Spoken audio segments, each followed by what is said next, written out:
이 시간에도 함께 하신 저와 여러분에게 하나님의 크신 은혜가 함께 하시기를 주님의 이름으로 축복드립니다. 옆에 분들과 인사하겠습니다. 수고하셨습니다. 잘 오셨습니다. 네. 오늘 이번 한 주도 정말 하나님의 은혜 가운데 이렇게 힘있게 살아내시느라 수고가 참 많으셨습니다. 정말 주님의 이름으로 축복드립니다.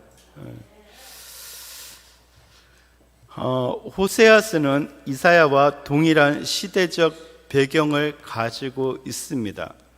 근데 북이스라엘에서 하나님의 말씀을 전하게 되는데, 북이스라엘이 영적으로 가장 깊이 무너졌을 때 선포된 말씀이 바로 호세아서입니다. 당시는 여로보암 2세가 다스리던 그런 시대였습니다. 겉으로는 하나님께 제사도 드렸고 절기도 지키고 하나님의 이름을 입에 올렸지만 실상 그들의 마음은 하나님이 아니라 우상과 권력과 물질을 향해서 뿌리 내리고 있었던 그런 시대였습니다. 그 결과 북이스라엘의 영적인 상태는 점점점 메말라 갔습니다. 비가 내려도 회복되지 않는 땅처럼 말씀이 선포돼도 반응하지 않는 심령이 되었습니다. 혹시 우리가 그러한 상태에 있다면 여러분 다시 한번 우리 자신을 돌아볼 수 있기를 주님의 이름으로 축복드립니다. 이러한 북이스라엘 백성들을 향해서 호세아는 먼저 고멜과의 결혼을 통해서 하나님과 이스라엘 백성들과의 관계를 보여주었습니다. 그것이 1장에서 3장까지의 내용입니다.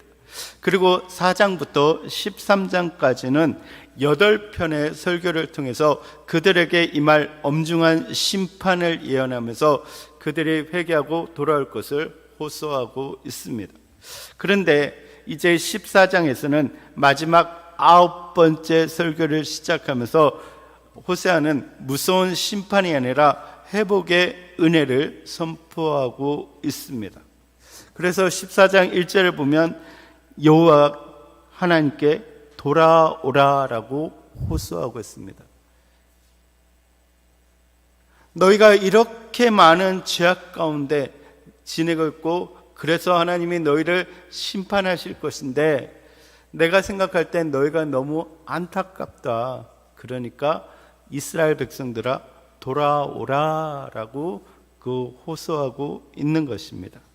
돌아올 때 너희가 그냥 하던 것처럼 형식적으로 재물을 가지고 돌아오는 것이 아니라 너희 입술의 열매를 가지고 돌아오라고 말씀하고 있습니다. 너희가 정말로 하나님 앞에서 정말 그냥 형식적인 제사가 아니라 진정으로 마음을 다해서 뜻을 다해서 하나님께 회개하는 심령을 가지고 그렇게 고백하면서 돌아오라라고 말하고 있습니다. 그러면 너희의 패역한 마음들을 고치고 너희를 사랑하겠다라고 약속하고 있습니다. 그것이 4절의 말씀입니다. 그리고 오늘 본문에서 하나님은 이렇게 말씀하십니다. 5절 상반절을 보시면 내가 이스라엘에게 이슬과 같으리니, 이 말을 다시 하면 내가 너희 북이스라엘을 향해서 내가 너희의 이슬이 되어주겠다라고 말씀하고 있습니다. 야, 돌아오라, 내게 돌아오라, 나를 향해서 돌아오라. 그러면 내가 너희를 고쳐줄 거고 너희를 사랑할 거고 내가 너희에게 이슬이 되어주겠다라고 말씀하고 있는 것입니다. 이 말씀을 짧지만 호세아서 전체를 통해서 전하고 싶은 하나님의 마음을 가장 잘 드러내는 선언이라고 말할 수가 있습니다. 우리가 잘 아는 것처럼 이스라엘에 속한 팔레스틴 지역은 비가 많이 내리지 않습니다. 특별히 건기에 해당하는 4월에서 10월까지는 비가 거의 내리지 않습니다. 이때 시들은 풀이나 농작물들을 다시 소생, 그러니까 회복시키는 것은 밤새 조금씩 소리 없이 내려 땅을 적시는 이슬이라는 거예요. 그렇게 하나님께서 이스라엘에게 이슬이 되신다라는 것은 하나님께서 하나님 자신에게 돌아온 이스라엘을 다시 살아갈 수 있는 생명의 근원이 되어주시는 것을 약속하고 있다라는 것입니다. 내가 너희를 소생케 하겠다. 그런데 어떻게 매일 아침에 조금씩 내리는 그 이슬처럼 너희에게 그렇게 생명을 공급하는 이슬이 되어주겠다라고 말씀하고 있는 것입니다. 여러분, 이스라엘 백성들은 이제까지 바알을 섬겼습니다. 그 바알이 비를 담당한다고 생각했습니다. 그래서 그 바알이 비를 내려줌으로 인해서 그들이 풍족함을 누린다고 생각했습니다. 그런데 너희가 이제 바알에서 돌이켜 나에게 돌아온다면 하나님께서는 비가 없이도 생명을 살리는 너희의 이슬이 되어주겠다라고 말씀하고 있는 것입니다. 또한 하나님께서 그들의 이슬이 되어주신다라는 것은 정말 소리 없이 조용히 부드럽게 땅을 적심으로써 그 땅이 소생케 되는 것처럼 하나님께서 그 돌아오는 그들을 다시 무너뜨리지 않고 부드럽게 회복시켜 주신다라는 것입니다. 여러분, 우리가 돌아온 탕자의 얘기를 잘 압니다. 돌아온 탕자라고 부르기보다는 돌아온 둘째 아들의 이야기를 우리는 잘 압니다. 그가 정말 고생하다가 아버지를 기억하고 다시 돌아오게 됩니다. 그때 아버지는 어떻게 맞이합니까? 조용히 다가가서 그를 껴안고 그를 위로하고 그를 다시 그 아들의 위치로 회복시켜 준다라는 것입니다. 그러니까 하나님께서 이슬이 되어 주신다라는 것은 우리를 나무라지 않으시고 우리를 혼내지 않으시고 돌아올 때 부드럽게 그를 다시 회복시켜 주신다라는 거예요. 여러분, 이슬이 되신 그 하나님의 은혜를 정말 풍성하게 누리는 저와 여러분들이 되시기를 주님의 이름으로 축복드립니다. 우리가 돌아오면 아버지처럼 엄마처럼 그렇게 부드럽게 우리를 맞아주신다라는 것입니다. 여러분, 이슬은 끊임없이 조금씩 내립니다. 저도 이스라엘에 가서 그걸 경험하지는 않았지만 미국의 캘리포니아를 가면 날씨가 너무 좋은데 비가 내리지 않아요. 비가 거의 1년에 일주일이 내려요. 일주일. 그래서 비를 구경할 수가 없어요. 그래서 공원에 가면 특별하게 이게 어떤 장소를 마련해 가지고 비 소리를 들을 수 있는 그 장소를 이렇게 마련을 해요. 비 소리를 들을 수 없으니까. 요즘은 기후 이상으로 인해 가지고 막 비가 많이 내리긴 하는데 저가 있을 때만 해도 비가 없었어요. 근데 아침에 일어나서 보면, 새벽에 보면 그 풀 사이로 이슬이 내려져 있어요. 이렇게. 근데 이슬은 뭐냐면 매일 끊임없이 내려진다는 거예요. 매일 끊임없이. 그러니까 이슬은 끊임없이 지속적으로 내림으로 인해서 그 풀을 변화시킨다는 거예요. 그러니까 시간이 지나면서도 식물이 시들지 않고 자라고 결국 꽃을 피우게 되는 것처럼 하나님께서 그들의 이슬이 된다는 것은 그의 은혜를 지속적으로 내려서 그들의 영적인 체질을 바꾸신다는 거예요. 그러니까 하나님께서 이스라엘의 이슬이 되신다는 것은 끊임없이 은혜를 하나님께서 공급하심으로 인해서 그를 변화시킨다는 거예요. 마침내. 여러분, 그 하나님이 우리의 이슬이 되심을 믿으시기 바랍니다. 우리가 정말 말씀을 듣고 기도하고 하나님의 말씀대로 살아가려고 몸부림칠 때 끊임없이 우리에게 은혜를 베풀어 주시어서 날마다 우리를 새롭게 만들어 주신다라는 것입니다. 더 나아가 이스라엘은 전적으로 하나님만이 만들 수 있다라는 것입니다. 여러분, 이슬은 만들어낼 수가 없습니다. 이슬은 하늘에서 내려야 합니다. 그리고 날마다 새롭게 내려진다라는 것입니다. 마치 이스라엘 백성들이 광야를 지나갈 때 만나를 내려주시는 것처럼 날마다 새롭게 내려주신다라는 것입니다. 또한 그 이슬은 그 모든 땅을 적신다라는 것입니다. 특정한 식물이나 땅에만 내리는 것이 아니라 땅 전체를 적시는 것처럼 그가 이스라엘의 이슬이 되신다라는 것은 이스라엘의 구원과 회복이 전적으로 하나님의 은혜로만 되는 것이고 개인의 회복뿐만 아니라 이스라엘 전체를 회복시킨다라는 의미를 가지고 있습니다. 그러니까 우리만 아니라 우리 공동체, 나아가 이 모든 지역을 변화시킨다라는 것입니다. 그것이 하나님의 은혜인 줄 믿습니다. 그것이 이슬이 되시는 하나님의 은혜라는 것입니다. 여러분, 우리에게도 마찬가지입니다. 하나님께서 우리의 이슬이 되신다는 것은 하나님께서 우리가 하나님께 돌이켜 회개하고 돌아오면 조용하지만 확실하게 지속적으로 생명을 살리시는 전적인 은혜로 인해서 우리와 우리 공동체를 회복시켜 주신다라는 것입니다.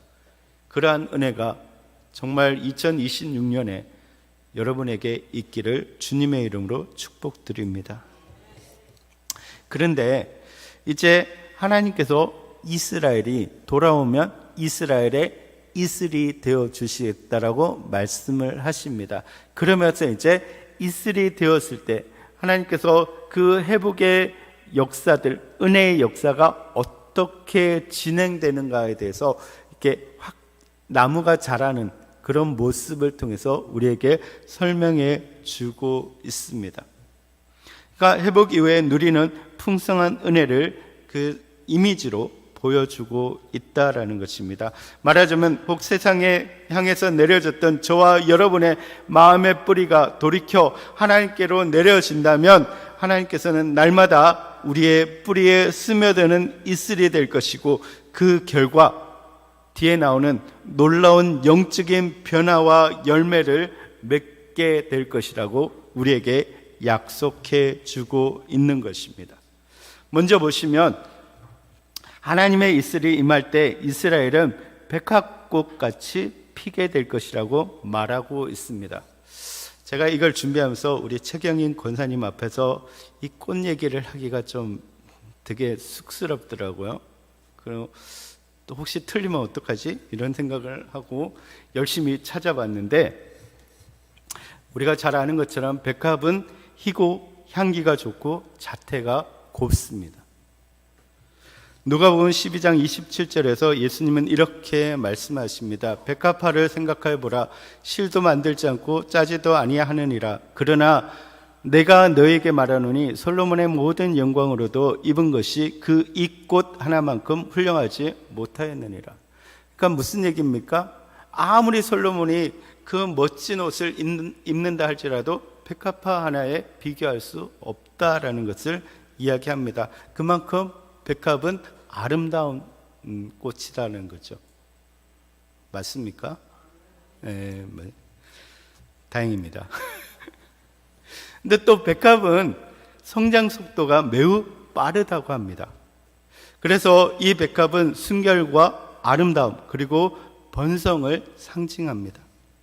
그러니까 백합화 같이 필 것이라는 표현은 하나님께 돌아오는 자들이 이슬이 되신 그 하나님의 은혜를 힘입어서 순결하고 아름답고 그리고 빠르게 회복되고 성장하게 될 것을 말씀해 주고 있습니다. 그러니까 하나님이 우리의 이슬이 되어 주신다면 어떻게 자라난다고요? 백합화 같이 자라나게 될 것이라고 말하고 있습니다. 또 어떻게 됩니까? 백향목 같이 뿌리가 박힐 것이라고 말하고 있습니다. 그러니까 새싹이 이렇게 돋아나는데 어떻게 해요? 백합같이 아름답게 돋아나는 거예요. 회복되는 거예요. 그리고는 이제 뭐가 내려집니까? 뿌리가 내려지는데 어떻게 내려진다고요? 백향목같이 든든하게 그 뿌리가 내려지게 된다라는 것입니다. 우리가 백향목은 힘과 번영과 아름다움을 상징하고 있습니다. 그것은 깊은 뿌리를 가지고 있어서 견고함 그리고 지속성을 상징하고 있습니다. 특별히 레바논의 백향목이라고 말하고 있는데 이것은 여러 가지 의미를 가지고 있습니다. 이 레바논에서 나오는 백향목은 그 어떤 백향목보다 튼튼하고 좋은 것이라는 것이죠. 그런데 또 한편으로 이 레바논은 바알을 섬기는 그 바알의 중심지라는 거예요. 그래서 견고함과 불을 상징하고 있다는 거예요. 그러니까 이스라엘 백성들이 자신들이 가나안 땅에 들어왔을 때 레바논을 바라보면서 레바논처럼 견고하고 레바논처럼 풍성했으면 좋겠다. 그래서 바알을 섬겼다는 거예요. 그런데 이제 너희가 돌아와서 내가 너희의 이슬이 되어준다면 레바논의 그 백향목보다 더 튼튼하게 너희를 자라게 할 것이다라고 말씀하고 있다라는 거예요.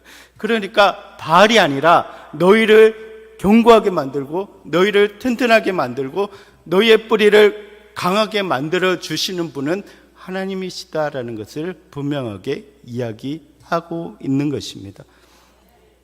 그러니까 메이드 인 레바논이 중요한 게 아니라 메이드 인 갓, 하나님께서 너희를 튼튼하게 만들어줄 때 그 어떤 것보다 튼튼하게 만들어 주신다라고 말씀하고 있는 것입니다. 여러분, 세상이 우리를 부하게 만드는 것이 아님을 믿으시기 바랍니다. 세상이 아니라 하나님이 우리를 부하게 하시고 하나님이 우리를 강하게 하신다라는 것을 믿으시는 여러분 되시기를 주님의 이름으로 축복드립니다. 그래서 어떤 어려움 속에서도 어떤 유혹 속에서도 흔들리지 않고 견고하게 지키는 분은 그들이 지금까지 믿었던 바알이 아니라 하나님이시다라는 것을 분명하게 이야기하고 있습니다. 거기에 뿌리가 박힌다라는 것입니다. 사실 이스라엘은 이전까지 환경과 상황에 따라 하나님과 우상 사이에서 흔들렸습니다. 근데 하나님께서 이제 그들의 이슬이 되어서 그들 가운데 임하시고 그들에게 생명을 공급해 주시면 이제 신앙의 중심이 상황이 아니라 하나님께 두게 된다라는 것입니다. 여러분, 믿음이 강해진다는 것은 무엇입니까? 상황에 따라 움직이는 것이 아니라 하나님께 깊이 우리의 믿음의 뿌리를 받고 흔들리지 않는다는 것을 의미합니다. 여러분, 흔들리지 않는 여러분 되시기를 주님의 이름으로 축복드립니다.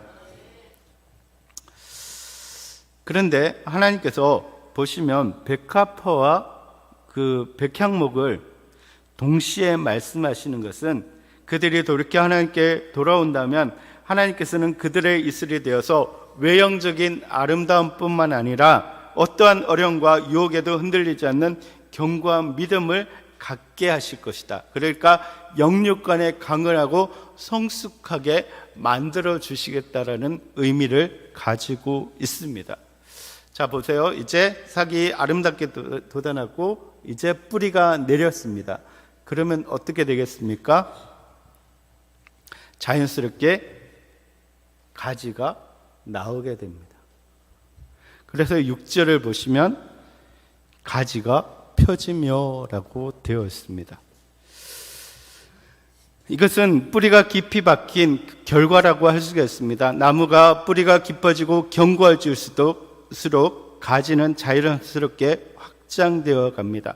가지가 펴진다는 말은 레바논의 백향목처럼 뿌리가 깊이 박힌 이스라엘의 하나님을 향한 그 신앙의 회복의 영향력이 자연스럽게 넓혀진다라는 것입니다. 여러분, 신앙의 영향력은 사람들이 나를 보면서 그 영향을 받는 것은 내가 어떻게 영향력을 키워야 되겠다 해서 키워지는 것이 아니라 우리의 뿌리가 깊어져 많은 영양분을 공급받게 되면 자연스럽게 그렇게 되는 것처럼 교회가 숫자가 많아지고 사역의 양이 많아져서 영향력을 넓혀지는 것이 아니라 하나님과의 관계가 깊어지면 깊어질수록 하나님으로부터 받는 영향력이 굉장히 크면 클수록 자연스럽게 영향력이 커진다라는 것입니다. 여러분, 우리 교회가 성장하고 부흥하기 위해서 또 이 지역 안에서 많은 영향력을 미치기 위해서 우리가 많은 일을 감당하는 것보다 우리 한 사람 한 사람이 무엇을 해야 되느냐 하면 하나님과 더 깊은 관계를 가져야 한다는 거예요. 하나님에 대한 그 신앙이 더 깊어져야 된다는 거예요. 여러분, 그렇기 때문에 우리가 더 하나님과 가까이 가도록 힘쓰는 여러분 되시기를 주님의 이름으로 축복드립니다. 그러니까 요즘 보면 조금 1월 달에 들어와서 우리가 조금 힘이 빠지는 것 같아요.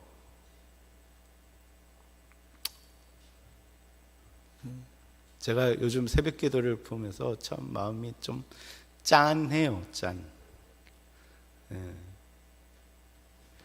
여러분들이 아마 여러분의 삶의 자리에서 기도하고 이렇게 하나님과 큐티하는 그런 시간들, 묵상하는 시간들을 가지리라 믿습니다. 그죠? 근데 더 깊어지는 여러분 되시기를 바랍니다. 오늘도 이렇게 찬양 30분부터 이렇게 기도를 이렇게 하는데 저는 여러분들이 조금 더 그 시간대 기도를 많이 했으면 좋겠고 또 우리 권사님들은 가능하면 정말로 저기 모여서 기도를 하는 시간을 가졌으면 좋겠습니다. 그래서 기도가 조금 더 많아지고 우리가 정말 하나님께 더 가까이 가면 갈수록 우리의 가지가 더 펴지게 되고 영향력이 더 커지게 된다라는 것입니다. 아멘. 네. 그리고 6절 하반절을 보시면 그의 아름다움은 감람나무와 같고 그의 향기는 레바논 백향목 같으리니. 그러니까 자라나면서 이제 가지가 펼쳐지고 그 아름다움이 감람나무, 그러니까 올리브 나무와 같고 그 향기는 레바논의 백향목같이 그렇게 향기롭게 될 것이라고 말하고 있습니다. 여러분, 점점점 그 나무가 형태를 하고 그 나무의 역할을 감당하는 것을 볼 수가 있습니다. 어디서부터 시작하는 겁니까? 하나님께 돌아와서 하나님이 그들의 이슬이 되어주는 것부터 시작한다는 것입니다. 그러니까 우리가 근본적으로 하나님께 더 가까이 가면 갈수록 이러한 영향력이 펼쳐지게 된다는 것입니다. 에스겔 47장을 보면 성경에서 샘물이 성전에서 흘러나오는 것을 볼 수가 있습니다. 그래서 정말 그 모든 나라들을 덮는 것을 환상으로 보여주게 됩니다. 여러분, 정말 우리의 영향력은 어디에서부터요? 하나님으로부터 나온다는 것을 기억하고 하나님께 더 가까이 가는 여러분 되시기를 주님의 이름으로 축복드립니다. 그렇게 영향력을 펼쳐갔을 때 어떤 결과가 있습니까? 7절입니다. 저는 7절을 보면서 우리 교회의 비전을 우리가 생각하게 됩니다. 7절 우리가 같이 읽겠습니다. 시작. 그 그늘 아래 거주하는 자가 돌아올지라. 그들은 곡식같이 풍성할 것이며 포도나무같이 꽃이 필 것이고 그 향기는 레바논의 포도주같이 되리라. 아멘. 보십시오. 그 가지가 이렇게 퍼지는데 그 가지에 뭐가 있다는 거야? 그늘이 생기게 되는 거야. 그 그늘 아래 거주하는 자가 돌아오게 될 것이다라고 말하고 있습니다. 근데 그 그늘 아래 거주하는 자가 돌아올지라는 구절을 영어 성경으로 보면 그들이 그의 그늘 아래 다시 거주하게 될 것이다. 그 영향력 안에 그들이 살게 될 것이라는 거예요. 일시적으로 알고 계속해서 거기에 머물러 살게 될 것이라는 거예요. 여러분, 우리 교회가 여러분들이 정말 가지가 펴지고 여러분의 영향력이 펼쳐지면 그 안에 많은 떠났던 사람들이 돌아오게 될 것이고 그 안에 그늘 아래 거하게 될 줄 믿습니다. 우리 교회가 아지트가 될 줄 믿습니다. 많은 사람들이 와서 거하게 되고 많은 사람들이 이 안에서 위로함을 받게 될 줄 믿습니다. 아멘이요? 진짜 그렇게 되기를 바랍니다. 그리고 포도나무 같이 그 꽃이 피게 될 것이고 곡식같이 풍성하게 될 것이고 레바논의 포도주 같이 그 향기가 퍼지게 될 것이다 라는 것입니다. 이제 완벽하게 만개하게 되는 것이죠. 그 나무의 구실을 할 수 있다라는 것입니다. 여러분, 향기로운 교회가 되기를 주님의 이름으로 축복드립니다. 그리스도의 향기가 드러나는 교회가 되기를 주님의 이름으로 축복드립니다. 여러분, 그리스도의 향기가 무엇입니까? 예수님께 어떤 냄새가 납니까? 그리스도의 향기가 뭘까요? 그리스도의 향기는 승리의 향기인 줄 믿습니다. 그 로마 시대에 전쟁이 끝나면 개선문으로 군인들이 들어옵니다. 그러면 그 로마 시민들이 향을 피워요. 향을 피우는데 그 승리의 향을 피워요. 그러면 그 승리한 군인들에게는 어떤 냄새입니까? 승리의 냄새입니다. 이 냄새를 맡으며 들어옵니다. 그러면 그 포로된 사람들, 끌려오는 그 적군들에게는 어떤 냄새입니까? 패배의 냄새입니다. 괴로운 냄새죠. 그게 그리스도의 향기입니다. 여러분, 우리 안에서 그런 향기가, 승리의 향기가 나타나기를 주님의 이름으로 축복드립니다. 정말 적군인 마귀에 대해서는 그들은 그 향기를 맡으면 정말 패배의 트라우마가 생길 것이고 우리는 승리의 기쁨을 나눌 것입니다. 우리가 이 땅 가운데 정말 그리스도를 알지 못하는 사람들에게는 그 승리의 기쁨을 나눌 수가 있습니다.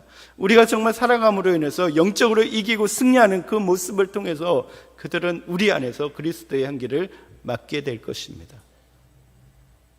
우리 교회가 그런 교회가 되기를 바랍니다. 우리 성도들이 그런 성도들이 되기를 주님의 이름으로 축복드립니다. 여러분, 그래서 점점점 확장되어 가고 점점점 완성되어 감으로 인해서 이스라엘이 하나님의 백성으로 합당한 열매를 맺게 될 것이다 라는 것을 의미합니다. 언제부터요?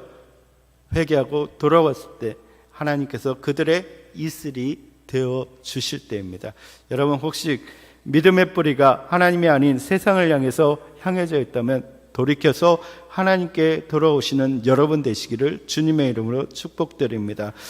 그렇다면 하나님께서 여러분에게 이슬이 되어 주실 것입니다. 우리의 영혼을 소생하시고 하게 하시고 백합과 백향목같이 영육간에 강건하고 아름답게 하실 것입니다. 우리의 믿음의 뿌리를 견고하게 내리게 하실 것입니다. 나아가 우리로 사람들이 거할 가지가 되게 하시고 하나님의 백성으로 합당하고 아름다운 열매를 맺게 하실 것입니다. 여러분, 이러한 삶을 살아가는 2026년이 되기를 주님의 이름으로 축복드립니다.